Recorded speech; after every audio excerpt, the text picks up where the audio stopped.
নমস্কার, সন্ময় স্পিক্স থেকে বলছি। সন্ময় বন্দ্যোপাধ্যায়।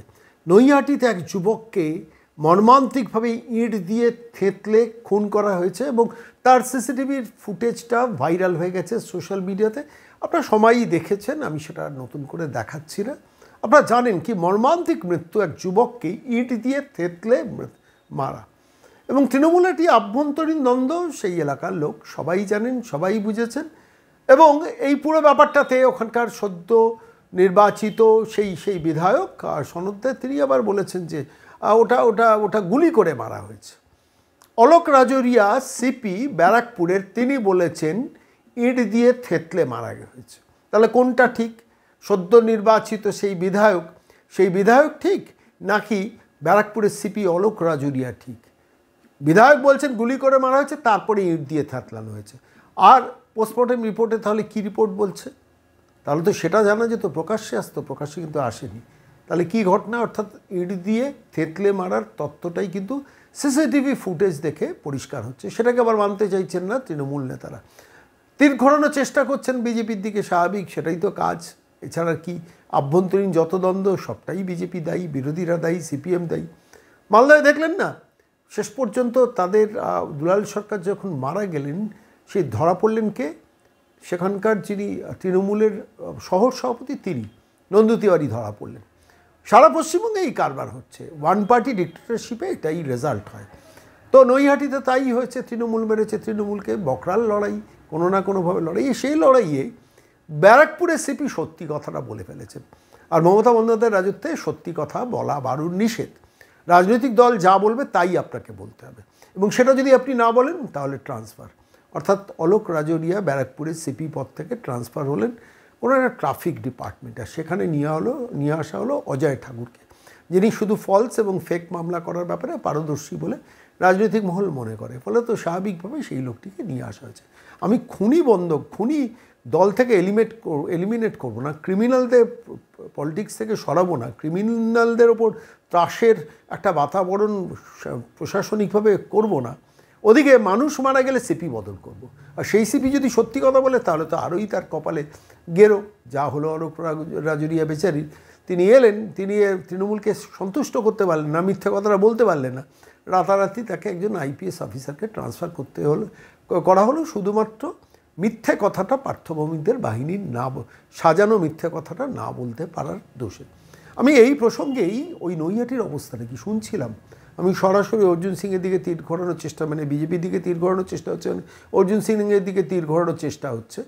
আমি অর্জুনবাবুকে ফোন করেছিলাম, জানলাম যে পার্থভৌমিকের এই 4 বছরের, মানে 4 মাসের রাজত্বে, এই লাস্ট 4 মাসের মধ্যে 5টা খুন হয়েছে শুধু নৈহাটিতে। আমি আজকের এই প্রতিবেদনে অর্জুন সিংয়ের বক্তব্যটা আপনাদের শোনাবো। কিন্তু দুঃখ লাগছে, দুর্ভাগ্য যে অলোক রাজোরিয়া এত চেষ্টা করলেন তৃণমূলকে খুশি টুশি রেখে ব্যারাকপুরে চলতে, কিন্তু শেষ পর্যন্ত সেটা চলতে পারলেন না। শেষ পর্যন্ত তিনি চাকরিটা খোয়ালেন বলবো না, ট্রান্সফার হলেন। কি অসম্মানের বলুন তো! তৃণমূলের শেখানো বলি, তৃণমূলের বিধায়কের শেখানো বলি, পার্থভৌমিকদের শেখানো বলি বলতে না পেরে সত্যি কথাটা প্রকাশ্যে বলে দিয়ে ইঁট দিয়ে থেঁতলে মারা হয়েছে, গুলি করা হয়নি, সেটা বলতে পারেননি বলে শেষ পর্যন্ত এক কলমের খোঁচায় ট্রান্সফার হয়ে গেলেন অলোক রাজোরিয়া। আমি এই বিষয় নিয়ে সরাসরি গিয়েছিলাম অর্জুন সিংয়ের কাছে, কি বললেন শুনুন। নমস্কার অর্জুন দা, সন্ময় বলছি। নমস্কার। নমস্কার, বলুন। হ্যাঁ, বলছি সেই আবার অজয় ঠাকুরকে ব্যারাকপুরে নিয়ে আসা হলো, যিনি ব্যারাকপুরের সেই গোয়েন্দা বিভাগের প্রধান ছিলেন। আপনার সঙ্গে অনেক অসভ্যতা তিনি করেছেন। তো সেই অজয় ঠাকুরকে ব্যারাকপুরে নিয়ে আসতে হলো কেন? ব্যারাকপুর তো শান্ত হয়ে গিয়েছিল পার্থভৌমিকরা বলছিলেন, কি বলবেন? না, মমতা ব্যানার্জির কাছে সত্যি কথা বলার লোক তো থাকতে পারে না। অলোক রাজোরিয়া আফটার অল তো একটা আইপিএস। উনি যেটা তদন্ত করে দেখলেন কি এটা দুটা ক্রিমিনাল গ্রুপের পার্সোনাল লড়াই মধ্যে, প্রায় 4 বছরের লড়াই, মদের ঠেক চালানো, জুয়ার ঠেক চালানো, কে কাকে আগে গুলি মেরেছিল, এরা এই সন্তোষ যাদবরা গুলি মেরেছিল রাজেশকে, এবার রাজেশকে 2 দিন আগেও মেরেছে, ওর পরিবার লোককে মেরেছে। তাই জন্য এই খুনটা হয়েছে রেসারেসিতে। এটাকে পার্থভৌমিক আর সনদ দে অশোক চ্যাটার্জি বিজেপি দিকে ঘুরিয়ে দিল, মানে আমার দিকে ঘোরাবার চেষ্টা করলো। কিন্তু সত্যি ঘটনাটা আফটার অল তো যেখানে গুলি চলেনি এরা বলছে গুলি চলেছে, আবার 4টে গুলি, আর অ্যাঙ্গেলও দেখাচ্ছে কি এখান থেকে গেছে, নাক দিয়ে গেছে, কান দিয়ে গেছে। তো গুলি তো শরীরে ঢুকলে তো তার স্পট থাকবে, সামনে ছোট ফুটো থাকে, পিছন থেকে হু করে বেরিয়ে যায়। পোস্টমর্টম রিপোর্টও তো ধরা পড়বে, সেটাও তো হ্যাঁ, পোস্টমর্টম তো পরের হলো। আপনি কারো গুলি লাগলে তো প্রথমে বোঝা যায় কি গুলি লেগেছে। ওকে রেসারেসিতে দুজনই থানা যাচ্ছিল, আর পেয়ে গেছে, ওকে থেতলে মেরে দিয়েছে। আপনিও নিশ্চয়ই ভিডিও পেয়েছেন, একদম অন স্পট ওকে মেরে দিয়েছে, পিটিয়ে মেরে দিয়েছে, একে বলা যায় থেতলে মেরে দিয়েছে, ইট দিয়ে পিটিয়ে মেরে দিয়েছে। একবার ঘটনাক্রমে আইপিএস হওয়া সুবাদে উনি সত্যি কথা বলেছেন, এবার ওনাকে তো যেতেই হবে। এবার যেতে হবে তো কাকে আনতে হবে? অজয় ঠাকুর। অজয় ঠাকুরকে আনা হয়েছে। তো অজয় ঠাকুরকে এনে আবার বিজেপি কর্মীদের উপরে সন্ত্রাস চলবে, আরো বেশি চলবে। অলোক রাজেরিয়া চালাচ্ছিলেন না এরকম কোনো ব্যাপার নেই। এবার কম্পিটিশন হবে কি অলোক রাজেরিয়া বেশি চালিয়েছে না উনি বেশি চালাবেন, এইটাই সামনে দিন কম্পিটিশন হবে। এর উপরে আপনারাও নজর রাখবেন, আমরাও নজর রাখবো।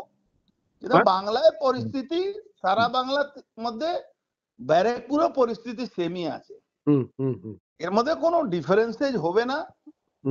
গুন্ডারা শেষ করতে করতে নৈহাটিতেই গুন্ডাদের সব থেকে বেশি মাতাল পার্থর কথা শুনেই তো বোঝা যাচ্ছে। এই 4 মাসের মধ্যে 5টা খুন নৈহাটিতে হয়েছে। 4 মাসের মধ্যে 5টা খুন। হ্যাঁ, 5টা খুন। 4 দিন আগে একটা মহিলা গলা কাটা হলো, ভোটের একদিন আগে একজনকে পিটিয়ে মারা হলো কাপা চাকলাতে, ভোটের পরের দিন জগদ্দলে তৃণমূলের গুন্ডা তৃণমূলকে নেতাকে খুন করলো। নৈহাটি কলেজের মধ্যে অজয় প্রসাদকে পিটিয়ে মারা হলো। তো এই ধরনের নৈহাটিটাই শান্ত অশান্ত নিয়ে ডিফিনিশন আমি বুঝতে পারছি না। নৈহাটি উৎসতে এই পার্থভূমি বাহাল তবিয়তে দুহাত তুলে অলোক রাজরিয়াকে উনি গুন্ডারাজ শেষ করে দিয়েছেন। আবার এই গুন্ডারাজ শেষের নামে আবার তাকে চলে যেতে হলো। আর এমন প্রাইজ পোস্টিং পেলেন উনি কি বেচারা আসানসোল জন্য চিন্তিত ছিলেন, আবার আসানসোল থেকে ট্রাফিকে চলতে। ওনার প্রতি আমাদের একটা নিশ্চিতভাবে বলবো যে উনি সত্যি কথা বলা উচিত ছিল না, সত্যি কথা বলে ওনার ক্ষতি হলো। আলটিমেটলি দেখুন, প্রকাশ্যে যেটা সবাই দেখছে ইট দিয়ে থেতলাচ্ছে, সেইটাকে গুলি চালিয়েছে, সেটাকে নয় রাজনৈতিক নেতারা তাদের কারণে বলতে পারেন, কিন্তু সেখানে আইপিএস অলোক রাজরিয়াকেও বলতে হবে যে ওটা গুলি ছিল, ওটা শুধু ইট ছিল না।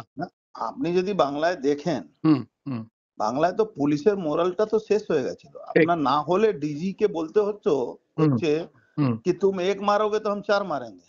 কখন বলে এটা?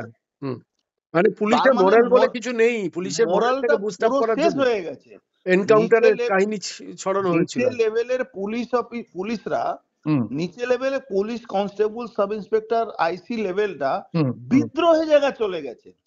এবার নিজের আপনি দেখুন, সেই প্রায় 14 বছর হতে যাচ্ছে, 14 বছরের মধ্যে পুলিশ কত খুন হয়েছে। ঠিক, যে বিমল গুরুং উপরে মমতা ব্যানার্জি নিজে বলেছিলেন কি যে পুলিশকে মেরেছে সেই পুলিশের বদলা আমরা নেব।